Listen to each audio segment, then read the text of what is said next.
Oh, great. Great. Yeah, we are so excited about your center.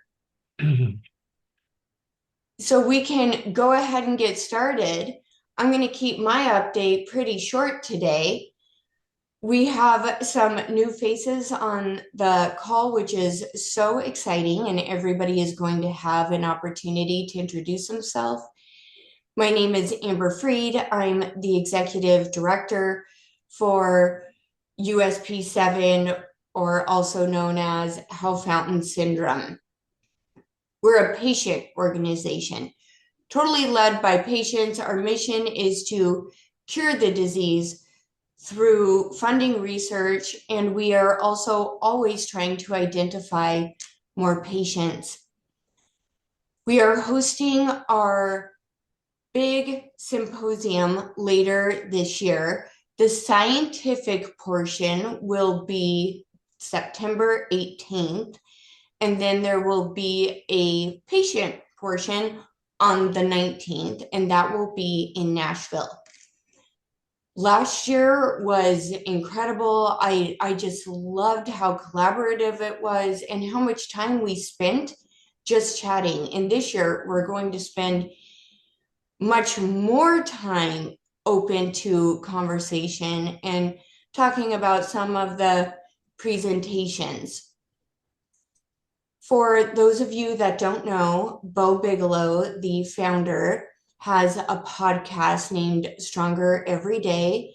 And it's pretty short, an update on tests and rare disease and being a dad. It just kind of encompasses everything. And Bo is really an amazing person. So I recommend listening. Funding opportunities. I will rehash this in the follow-up email that goes to the list. Government grants are, a little iffy right now.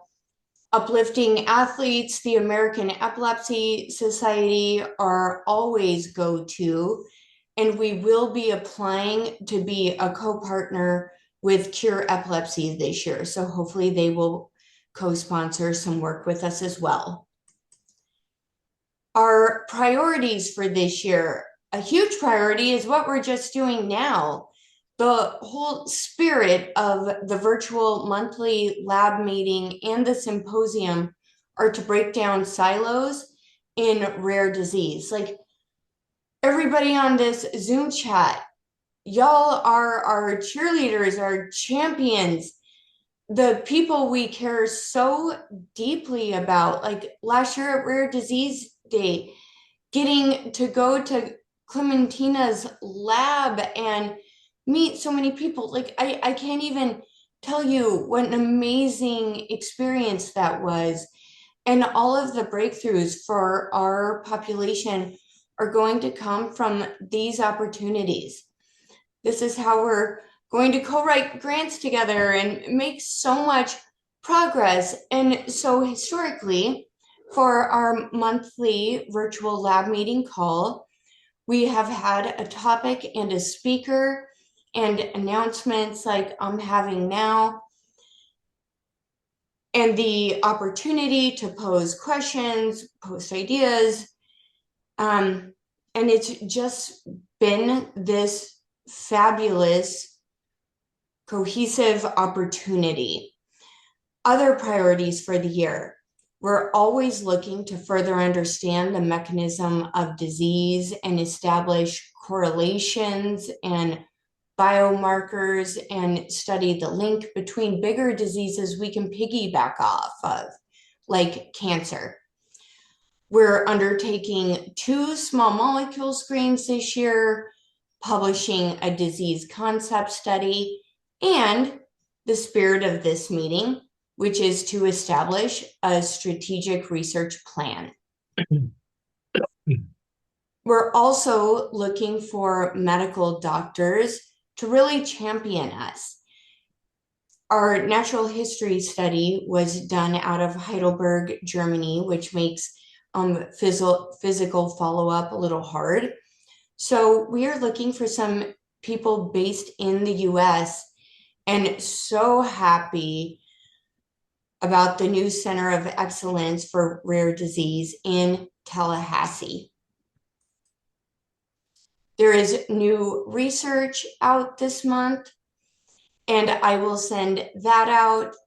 Yasser, would you like to say anything about it being? I'm kind of putting you on the spot, so don't feel like you need to unmute or go off camera. Okay.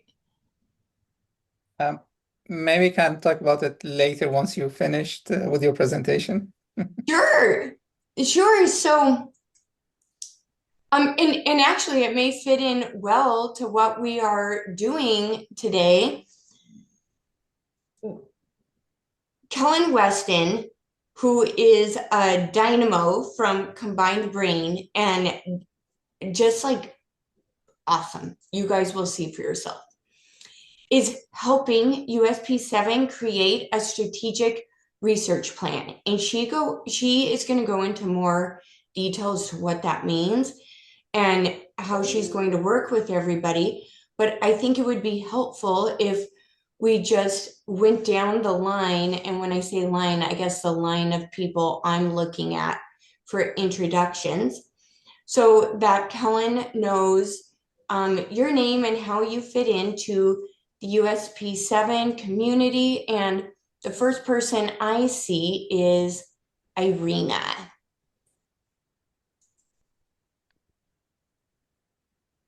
Hi, And my name is Irina Besanova. I am an associate professor at the University of Connecticut Health Center. I'm a structural biologist and enzymologist, and I've been studying USP7 for almost 2 decades now. My lab is interested in the mechanistic insights into how USP7 works.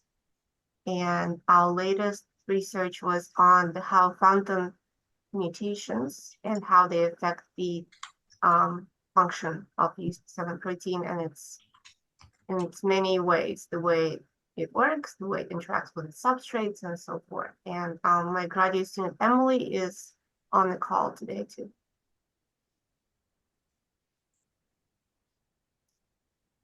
okay, Bo. Hi, everybody. I'm Bo Bigelow. I'm the chairman of the Foundation for Hao Fountain Syndrome, along with Becky Rotz and her family. My wife and I started this foundation in 2017. We were looking for a cure at the time and some answers for our daughter Tess, who's now 15, and she's one of the most heavily affected with this disease. And we're just really excited about all the things that have happened this year and all the interest from scientists. And so thanks everybody for being here. Hi, I'm Clementina Fontazer. I am in Amarillo, Texas, Texas Tech University. We study MAGE proteins. Among those is MAGEL2 that is involved in Schaff-Young and Prader-Willi syndrome, but works together with USP7.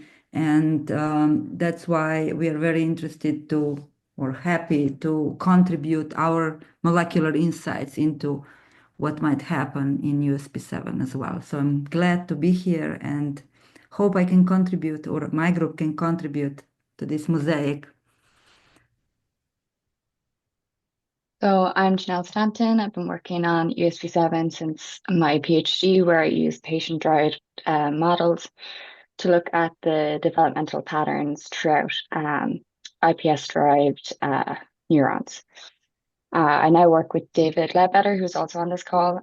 We utilize the electronic health records and whole genome sequencing and exome sequencing, which he can talk more about.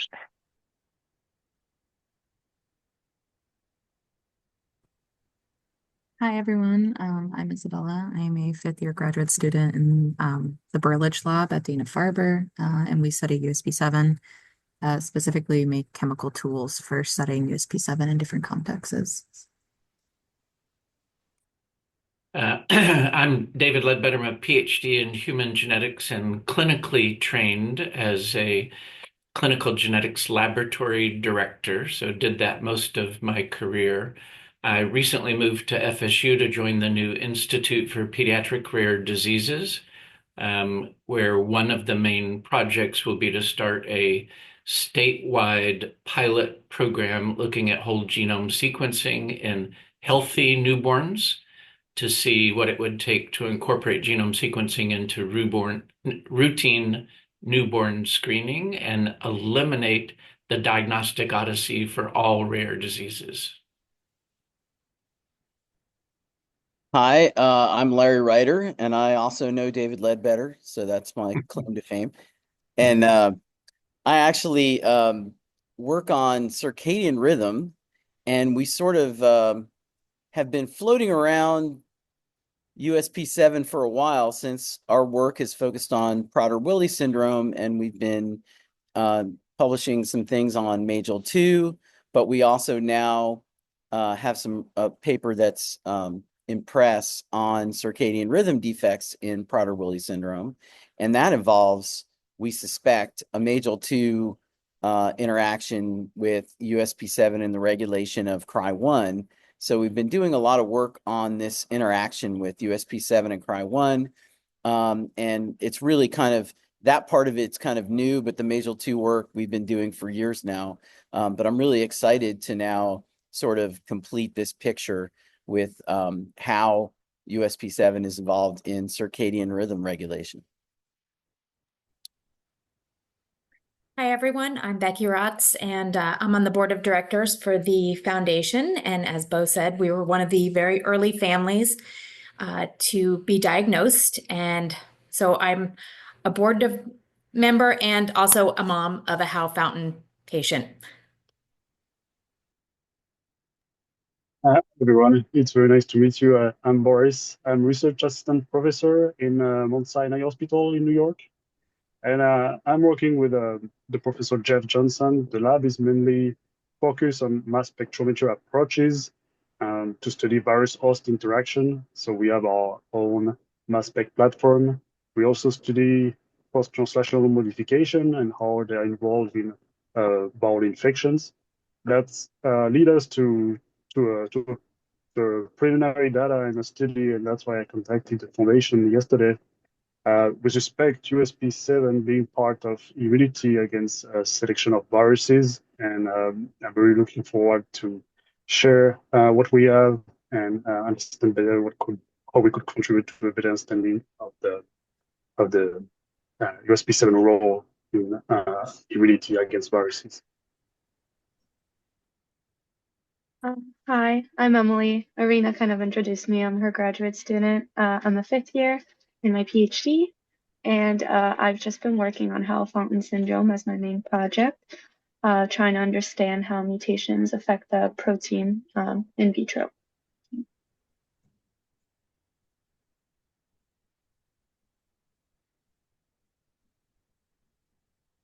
I guess it's my turn. So, hi, I'm Yas Atlasi. I'm an assistant professor here at Queen's University Belfast, Northern Ireland, UK.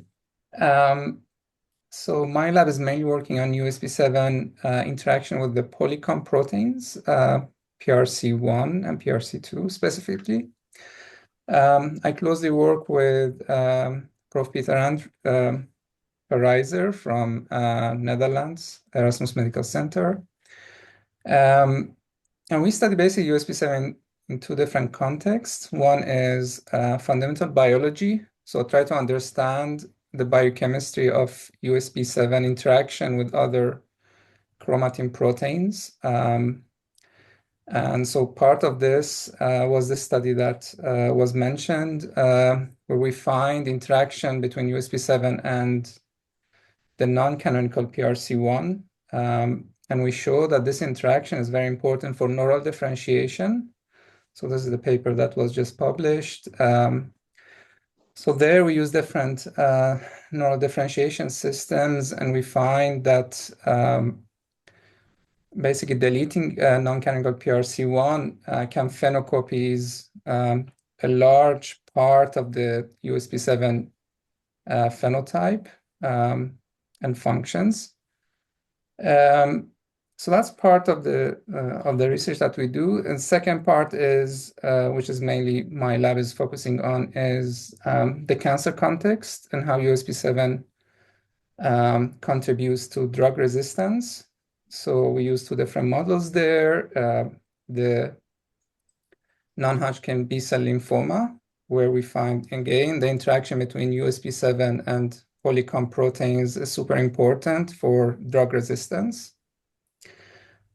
We use different small molecule inhibitors. We can show that we can sensitize cells that are normally resistant to standard of care therapy. And we also follow this in the second context, which is colorectal cancer, and again, in the context of drug resistance and chemotherapy resistance.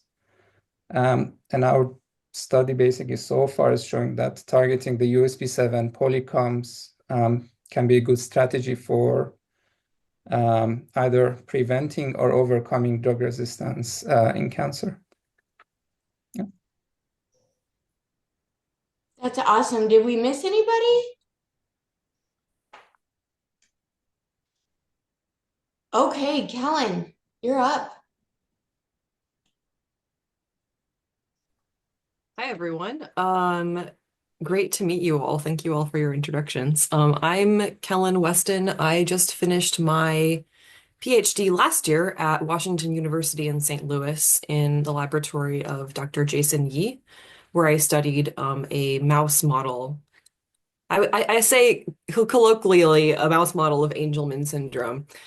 We were looking specifically at functional analysis of UBE through A variants, and then found some gain of function variants. Then we're testing those gain of function variants for this this gene that's associated with both Dup15q syndrome as well as Angelman syndrome. And so since coming to COMBINEDBrain, which is a consortium of patient advocacy groups, including USP7, one of the things that I do is I create these sort of landscape analyses or research strategy plans. As of very recently, I've been brought on board for USP7 to start a research strategy plan.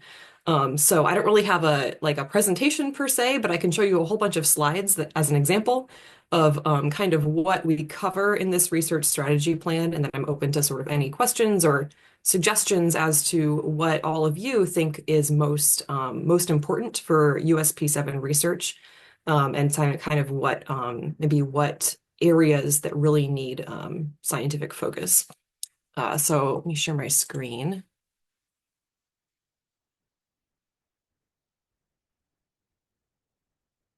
All right. So I don't know if you guys how familiar or not, but COMBINEDBrain is a consortium of patient advocacy groups. I kind of just said this. And a strategic research plan is sort of this overview of the current research, specifically to identify gaps in research that would need to be filled before, trying to find therapies for the given disorder. So I'm going to use an example. I've kind of cobbled together these slides from two different strategic research plans that COMBINEDBrain has helped to do, but mostly from a strategic research plan for DYRK1A syndrome that I recently have been working on. But kind of the goal of drug development for rare genetic neurodevelopmental disorders is kind of where our goal is to sort of take the science all the way from, identifying the gene to collecting natural history data. Everything above the line here is kind of patient focused, while everything below the line here is more focused on basic research science. So do we have animal and cell models? Do we know the mechanisms? Have we identified biomarkers? Do we need to take this to monkey studies? Also interviewing patients and figuring out what symptoms are the most important to them that they would want a therapy for. And COMBINEDBrain kind of helps with all of this, from the whole pipeline from diagnosis to taking it to clinical trials. That's kind of an overview. You can find this same chart on our website. So for a landscape analysis, we kind of have these sort of chapters, and in this PowerPoint presentation, you'll see this will correspond ultimately to a paper that can be kind of written up and published if the patient advocacy group who's that we're taking on desires. So first, just sort of an overview. I kind of did like a history of DYRK1A syndrome for this one, as well as just an overview of, what it's called, what its prevalence, sort of demographics.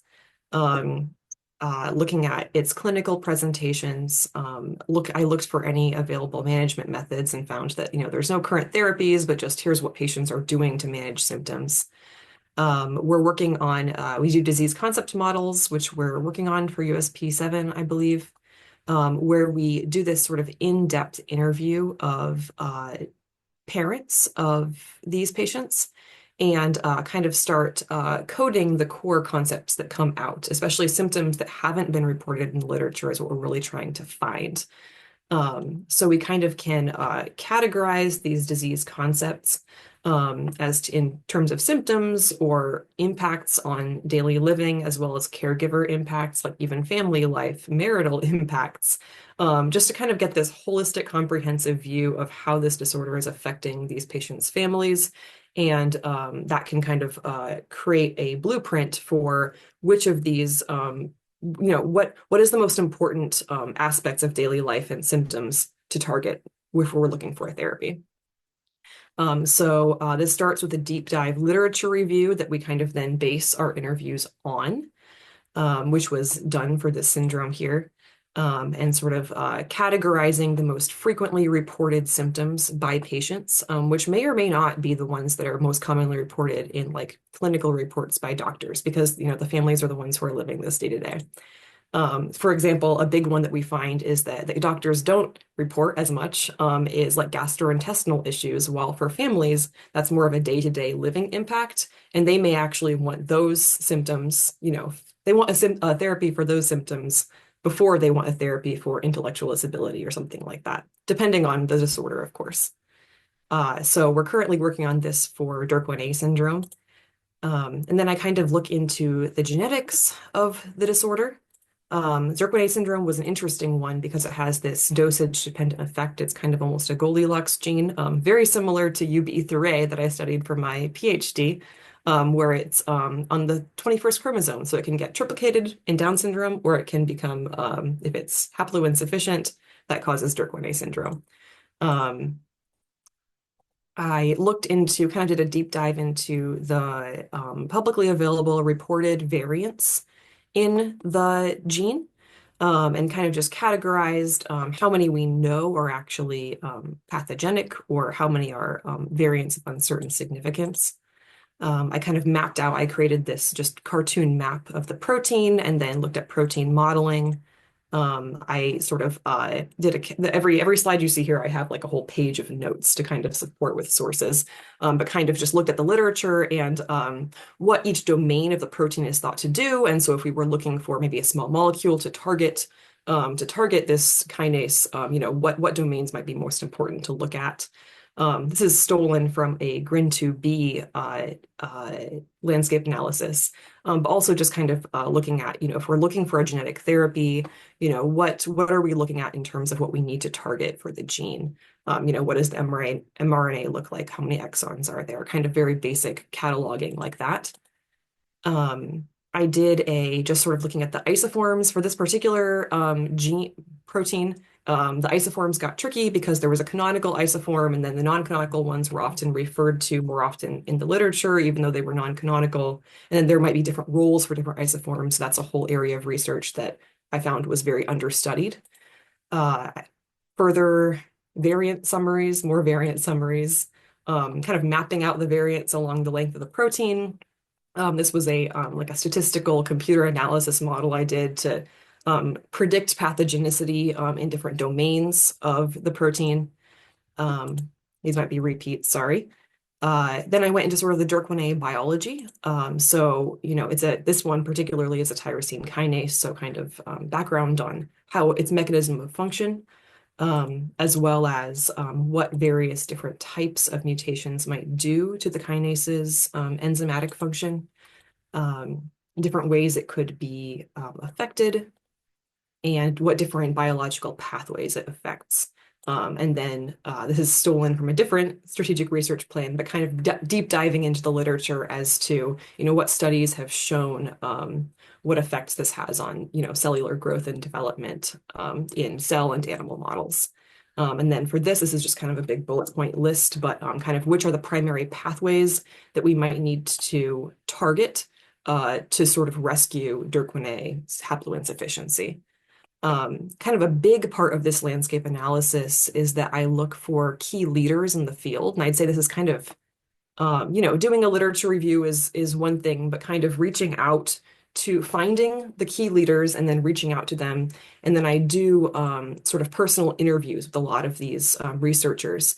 And then I kind of create this, big master spreadsheet essentially of kind of who are the leaders, what are they studying, who are researchers out there who maybe aren't studying this gene but could be, they're all set up, their lab is set up to study it.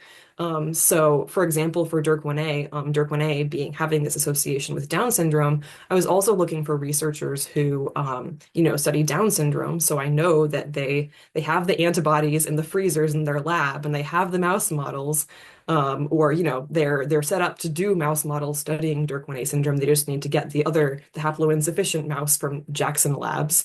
And could we maybe start to bring them on board? And then I did interviews with these researchers. I kind of reached out to them, made that personal connection. And then we've started, as a result of this strategic research plan, to actually invite these researchers to upcoming conferences and invite them to our different research roundtables that we hold. I kind of did an overview of existing drug development resources. So sort of what tools exist and what tools need to still be created. So first off is just natural history studies. What do we know? Sorry, my screen is, anyways, what natural history has been done? Where are the patients? What data do we have on the patients? What data do we still need to collect that's, patient data? So kind of just an overview of where online, which databases, which platforms are the patients registered in? And then do we need to make a push to get more patients to upload their health information, their genetic reports? And for DYRK1A, for example, we found that most they wanted to push towards RareX. And so since creating this research strategy plan, we've been able to develop kind of a planned push to get more patient data on RareX. Natural history studies, who is doing natural history? What have they found so far? So it's me kind of just logging where are the different patients around the world. And then once you know kind of where people are, this can kind of help you start to find where we could even start creating centers of excellence for that disorder with, examples. And actually, yeah, again, since starting this research strategy plan, we've started to reach out to a lot of these doctors or, health centers that we found based on where are the patients. And Kellan, that's one super great thing for USP7 is that we have a lot of patients in Florida. Okay. So Dr. Ledbetter is about to see a lot more of them. Our team will, yeah. Great. Good to know. Yeah, and then through these centers of excellence, this was kind of a general slide saying that we can start to develop these standards of care for these patients, and then how to sort of disseminate that knowledge to other, other clinical centers. These were just resource links that I provided for the patient advocacy group. And then I started categorizing, what mice, fish, flies, frogs, cells exist out there.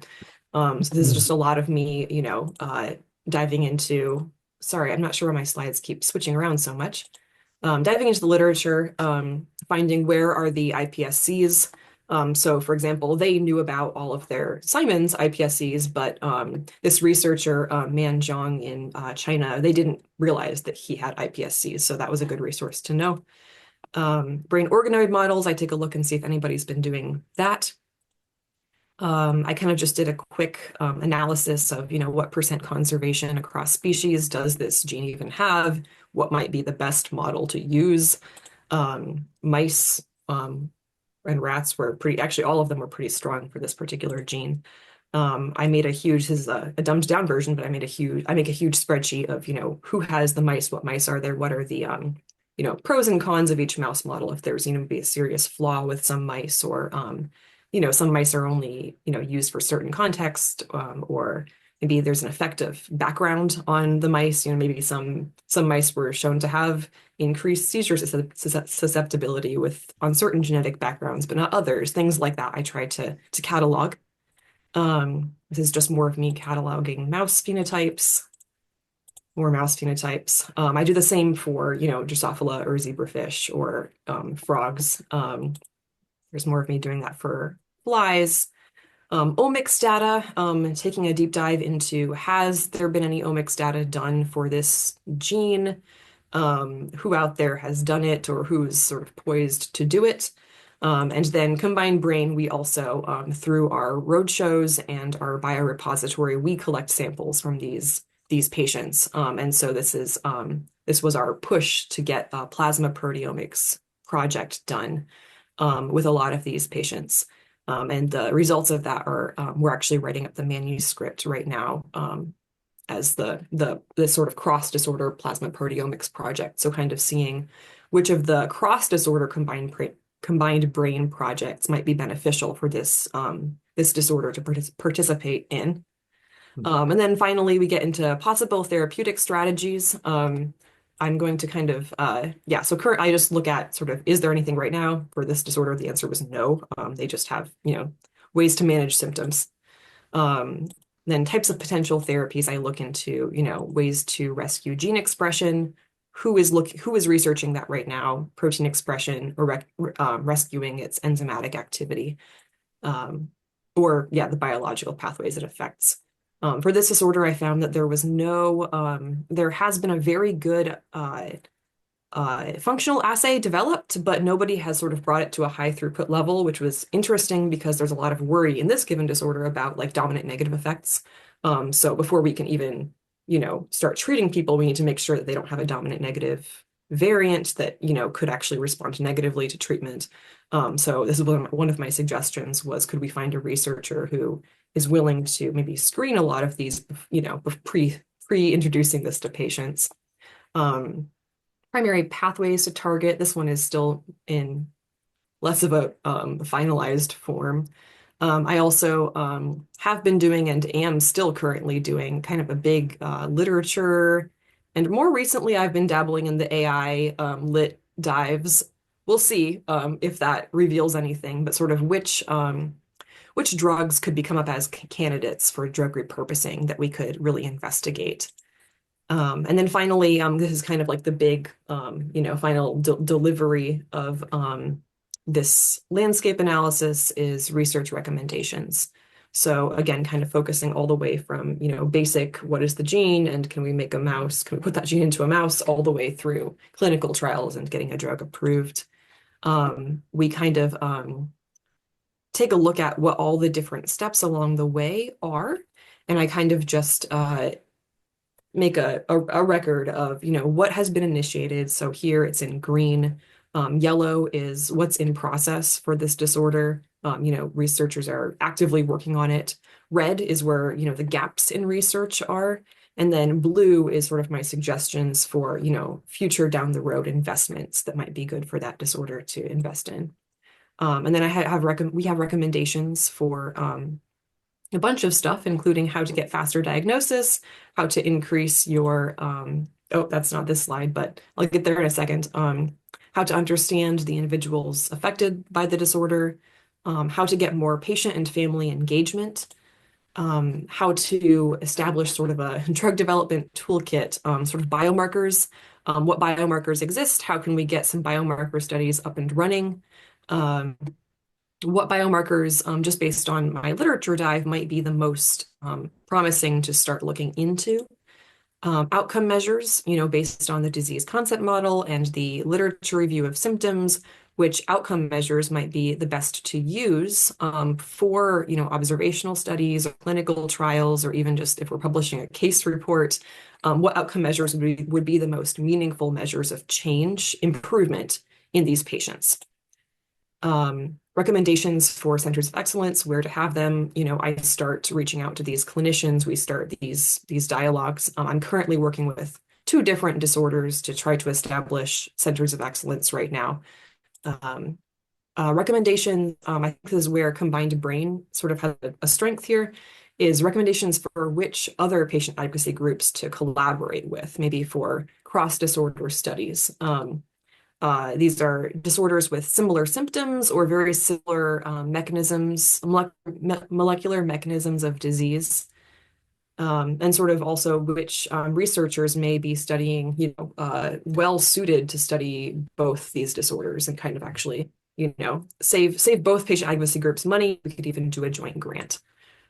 I have recommendations for basic research questions. As coming from a basic lab science background, this is where I love to sort of nerd out over, like, here's all the different studies you could theoretically fund. But this is especially for grant funding, as the patient advocacy group is trying to focus on, okay, where do we put our, where do we fund grants for research?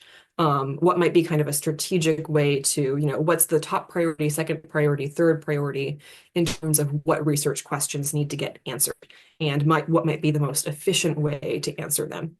And then, for them, I was really I thought they really needed a better, more high throughput functional assay. And then especially for cell and animal models, I went over the strengths of what cell and animal models exist, but sort of what are my and COMBINEDBrain's recommendations for which better models to prioritize. So for this example, they needed to really fund the creation of an inducible mouse model to sort of study timeline. Let's look at sort of a what's a good a study specifically looking at window of therapeutic rescue. And since creating this research strategy plan, we're actually we've connected with the researcher and are probably going to fund him very soon. Recommendations towards gene and RNA therapy development. And then for this foundation, they asked specifically for recommendations for how to sort of standardize their grant funding program. And since then, we've kind of made steps towards, formalizing that process for them. And then kind of just back to the overall timeline and strategy. And that's kind of the full research strategy plan. So sorry, that was kind of an info dump, but if anyone has any questions or specific recommendations as I begin this for USP7, please let me know.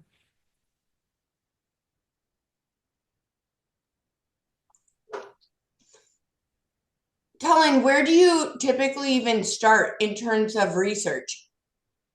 I usually start by looking at I try to look at the most recent review articles I can find, and just start there. You have to start somewhere. And then as I read through those review articles, I start with cataloging who, like, key leaders in the field. So I look up who are the researchers who get cited the most? Where are they? Are they still actively, researching this disorder? And I kind of do it all, I start broad and then I go narrower. I try to do the whole plan more or less, like a very rough draft, and then I go deeper and deeper. I've learned that when I first started working on research strategy plans, I started by kind of doing one like section or chapter at a time. And I realized that you actually, you get a lot farther faster if you kind of start very broad and do kind of like start to dabble in each section and then go deeper and deeper. Okay. And like, how could we use this time on the call to think about gaps and how to include people now? I mean, since all of you have expertise in USP7 research, and I only know about it really mainly because I had a friend in grad school who was studying it. So through osmosis, I've learned about USP7, but I'm excited to sort of launch into this, and I'm sure I'll be talking to a lot of you soon. If you want to just even start throwing out the gaps that you'd like to see in USP7 research, or what are the main current barriers to understanding the disorder, I'd love your ideas. And this is a great template for how you go about identifying the experts, and then laying out a strategic plan for USP7. If you would share these slides with people in the group, some of us might make comments on your slides relevant to USP7. So you might get some useful feedback with people just who already know some of this in their head can just comment on your slides. Yeah, that would be great. I can't share these slides because they were done for a different patient advocacy group. But once my slides for USP7 start to fill out, and of course the slides are kind of the surface level, like presentable material. Each slide, I have like a Word document and Excel spreadsheets kind of backing up the slide. But yeah, I can definitely share those as soon as they start to take form. So from the perspective of a researcher who's always more interested in my own work than everybody else's, you guys seem to be a really excellent place to go to identify, for example, new drugs we would want to test in an assay, or who's got available cell lines, or God forbid a mouse model. I killed my mice years ago. They're useless. So I wonder if combined brain, this is kind of a bigger picture question, is trying to become more of a conduit to the researchers who are interested in rare disease in general, or like you just said, is everything a particular project for one disease and it's all kind of, in compartments, right? I would love to go, for example, to your website and be able to say, oh, well, here's some reagents that we could get right away. I mean, from this call, I ended up ordering some things from Adgene that Irina had deposited, MAGEL2 mutations. I didn't even know they were there, right? That's useful. Nice. Yeah. I mean, as I develop this is of course, I mean, the foundation, USP7 owns this whole work. And then I will help distribute this to all of the researchers as we go. And it's always, a research strategy plan is never finished in some ways, where you can keep adding to it and adding to it as more and more research is conducted. And then on the Combined Brain website, I wouldn't say we have something like what you're saying, where we just have like a giant list. But if you, again, none of these research strategy plans are, a secret, and we eventually tried to publish them in sort of like a manuscript form. So yeah, as we do more of these dives, if you just feel free to chat with us and ask, because we're doing them for multiple disorders at once, where we're sort of coming up with these drug candidate lists, and we're trying to make them as cross disorder, available cross disorder as possible.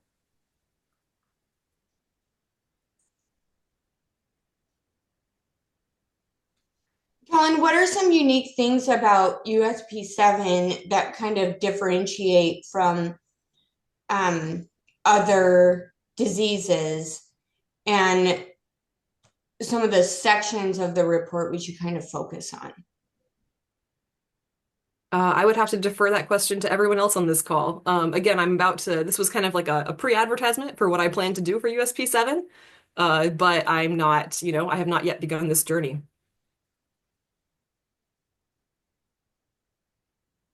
Maybe not something that's, sorry, Irina. Oh, go ahead, Isabella, go ahead. I was just going to say, not so much something that's different, but something that I think sounded a little similar with the DIRC1A story that you're mentioning. I think, and Irina can agree or disagree, but or support, but kind of thinking of it as like a Goldilocks gene, USP7. I feel like it's very contextual. So depending on the paper that you're reading, if it's an overexpression or they did something that is not physiological concentration, sometimes it leads to different conclusions. So just like adding that as like to be observant of. I agree. I was just going to comment that your strategy that you showed for the other disease, I think is a perfect strategy to follow for USP7. I think it's very straightforward, and a lot of sort of points that you're trying to address there are the same points that we're trying to address with USP7. So in general, it's a very sort of not easy to follow, but sort of ready to follow strategy already.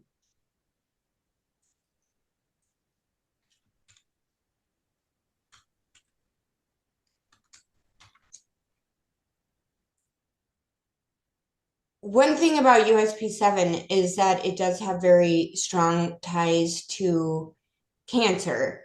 And Bo and I are constantly like pounding our head into the wall, thinking about how do we leverage the cancer community and access to a lot more funding dollars than neuro. I think that's something we should all keep in our mind, and hopefully it also helps with our repurposing efforts, being that there are so many onco drugs, gives us some helpful hints of where to go. Yeah, I think that's I'm actually facing that with CTNNB1, and I'm also creating a research strategy plan for them right now. That's beta-catenin, which is at the heart of the canonical Wnt signaling pathway. And if you just do a quick, PubMed search for CTNNB1 or beta-catenin, you get, cancer paper after cancer paper after cancer paper, and kind of sifting through that body of literature to find stuff that's about CTNNB1 haploinsufficiency, but then also doing it with an eye for trying to, have the eye for which of these cancer researchers might be, positioned well to actually just kind of, take on a project about, or might be willing to take on a project where they, use all the same, maybe even many of the same reagents, antibodies, what have you, and then they just kind of, study it in the opposite context. So yeah, I think it might be a great thing actually, as I continue this strategy plan for them as well as USP7 in tandem, and see if there are, kind of figure out what kind of cancer researchers might be well suited to bring on board. I had a question as well, if I can just pop up. Do you have any strategy? Because in terms of we know that USP7 is the kind of protein that regulates other proteins. So you might end up having a lot of publication with omics showing that broadly what genes are affected, what proteins are affected by USP7 mutation. If we want to connect between the disease that are genetic disease, do you have a strategy to integrate this big data to connect to other genetic disease? If, for example, USP7 regulate another gene involved in, for example, intellectual disability, would you be able to highlight that, for example? I believe so. If actually Amber is USP7 planning on participating in some of our cross disorder. I'm not Anna, so I don't know who's on that list and who's not on that list. But I think that would be one of the ways we can take a stab at that question. We have been doing cross disorder omics studies here at COMBINEDBrain using the patient-derived samples. And we've launched one, and we're about to launch another big one very soon. And Boris, you also bring up another point that is incredibly important to stress on this call. We have a biobank of patient samples that are publicly available. We also use a software named Matrix that patients can go and monitor their symptoms, show what drugs they have started taking or stop, what they think are any changes. The software is called Matrix Backpack, and it will have an IRB. We can run observational studies using Matrix. USP7 comes to this discussion about as prepared as possible, begging to work with researchers to get them patient samples to cross-examine. That sounded awful lawyerish, but I think everybody gets my feel.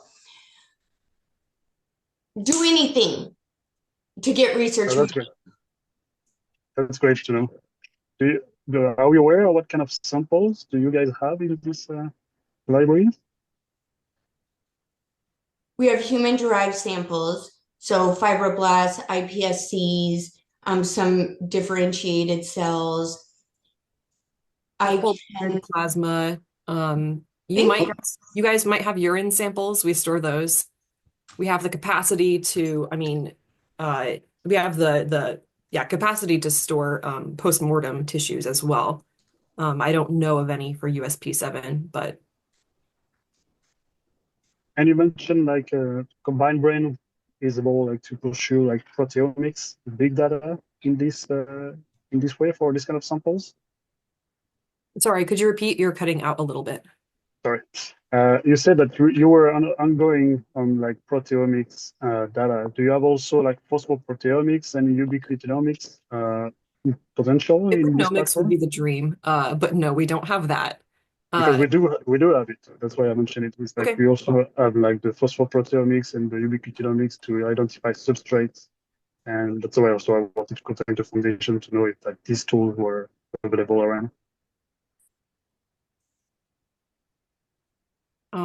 Sorry, I didn't hear the last part of your sentence again. Oh, Sorry. sorry. No, just saying that we do have that technology as well if anyone is interested, and if we need to complement like the omics part of that. Especially Great. sometimes the post-translational modification and substrate identification can be tricky, and that's why I was curious to know what kind of resources. Yeah, excellent. And this is great to know, Boris, because I think that's something that I think many people might be interested in, especially if we go into treatment. So taking cells, treating them with the inhibitor or the activator, and seeing what pathways are affected. Same taking patient derived cells and versus the wild type cells and see what's affected, because the really big, not necessarily a problem, but the big issue that we have to remember is USP7 has so many different substrates and report, right? So which ones are really the true substrates, which ones are responsible for a specific disease? All of these questions are still unanswered. And I think proteomics and ubiquitinomics are the answer. Exactly. It's pretty challenging to perform and to interpret, and that's why I mentioned that it's kind of the specialty of the lab.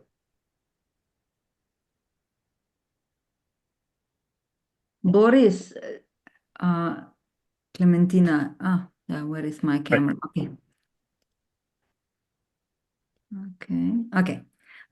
So yeah, I agree with Irina that proteomics and post-translational modification will be very important here, and also potentially even finding specific pathways that are regulated in these similar syndromes like Prader-Willi, Young, Hao Fountain, and maybe then targets. So I wonder, how do you guys work? Do you work as a collaborators, as core facility? So how, for example, people who have samples, including like USP7, patient-derived models or mouse models, how we can work with you? Yeah, so we are a lab. We are like not a platform like dedicated on mass spec. We are a lab working on virus host interaction. So most of our collaboration address like biologic question, like, oh, I want to infect these cells with the virus, and I want to know what phosphorylation sites show up, what ubiquitination sites are changed.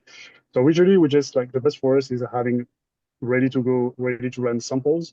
We take care of the processing of the samples because we have a whole bunch of like rules, contamination with the mass spec that it's super annoying to externalize. So we do it ourselves, and we know to do the analysis as well. So we have a queue line for the mass spec run when the mass spec is not broken, basically.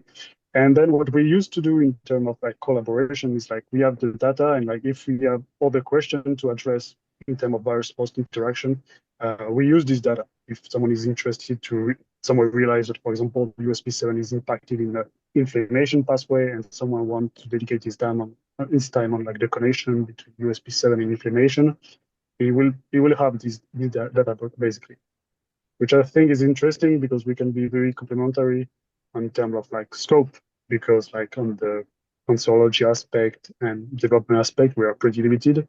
But in terms of infectious diseases and immunity, we can help with that. If it's clear. Yeah, definitely. I will I'll send you an email later. Sure, thanks. Okay, perfect. So can I add maybe one or two points, if I may? So Amber, just back to the point that you raised about cancer.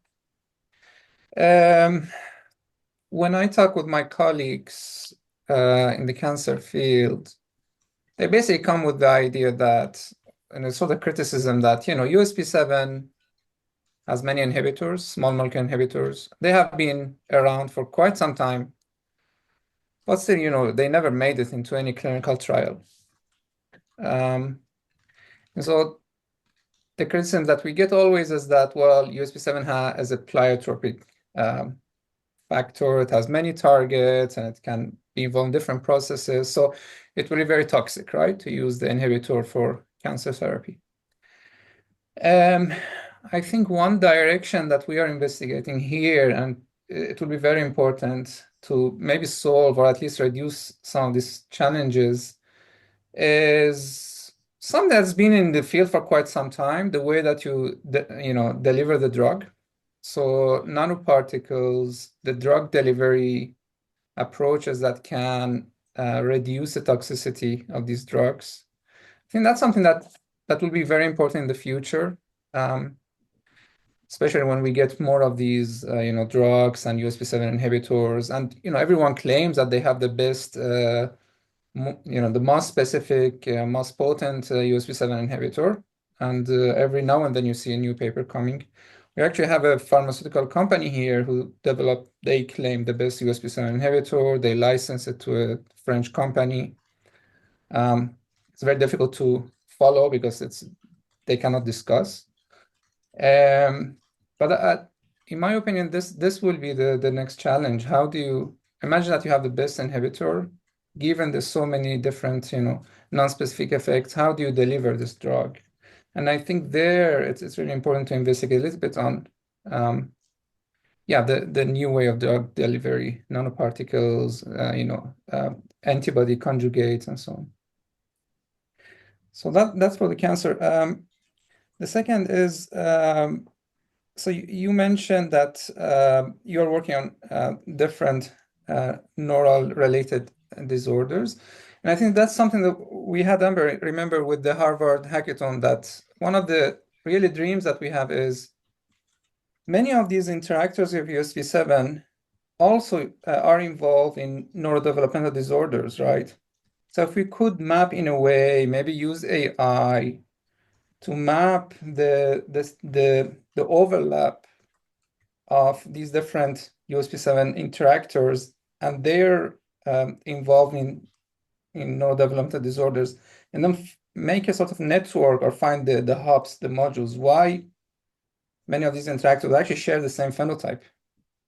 So that could be, part of the literature search that you are doing. Basically, compare the overlap of phenotype of these USP7 interactors. And finally, about the resources, right? So there are a lot of now proteomics, IPMS for USP7 around, right? And people have done it in different cell types. So it would be really important, for example, to have a resource of all these interactors in a cell type specific manner, right? In one place. Because it seems that USP7 also interact with different, of course, proteins dependent on the cell line. So can we find the sort of ubiquitous interactors across multiple cell lines? Can we find cell type specific interactors? Yeah, these are the questions that we have. Yeah.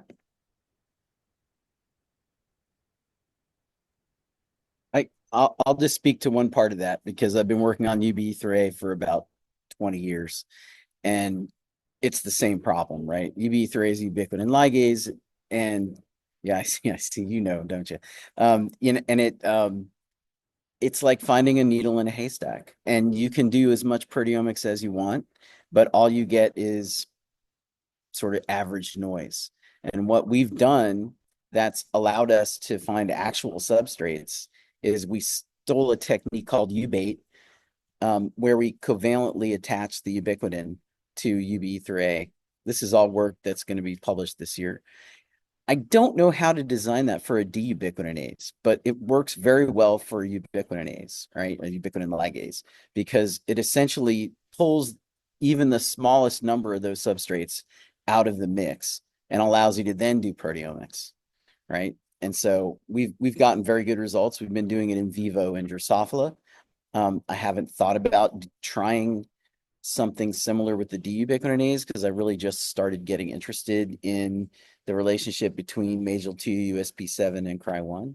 But maybe it's something to think about, and maybe there's a way we can do it. Because if you look through the literature, you'll find multiple papers where people kind of don't really find very much when they look whole brain at, you know, plus and minus overexpression of UBE3A, or even in cells, plus and minus overexpression, you know, and even when we've done it in the mutants in flies, you know, we find a few things that are now turning out to be real substrates, but to do it in a targeted way by proteomics is a lot harder than you think.